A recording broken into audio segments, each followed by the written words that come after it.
இப்போ நம்ம ஆழம் வரைக்கும் வந்துட்டோம். நைட்டு ஃபுல்லா அதிகமான பிரயாசப்பட்டுட்டோம்.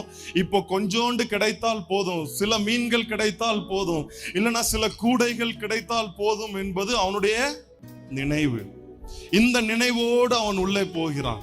நம்முடைய வாழ்க்கையிலும் சில குறைவுகள், சில பற்றாக்குறைகள், சிலவற்றை இல்லாதவைகளை நாம் நினைக்கும் போது, வாக்குத்தத்தங்கள் வரும்போது, தேவனுடைய வார்த்தை வரும்போது நாம் நினைக்கிறோம் நமக்கு இவ்வளவு கிடைத்தால் போதும், இந்த காரியம் வாய்த்தால் போதும், இந்த சூழ்நிலை மாறினால் போதும் என்று நம்முடைய நினைவுகள் உண்டு. ஆமாவா?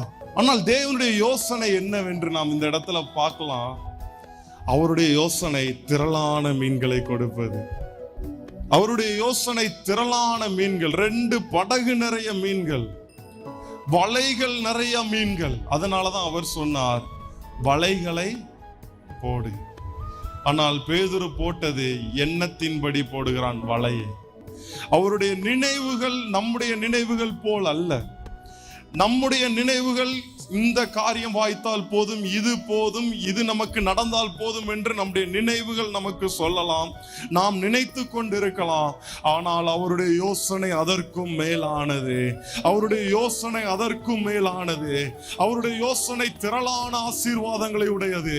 அவருடைய யோசனை மேலும் மேலும் நம்மளை மேன்மைப்படுத்துவது, நம்மளை உயர்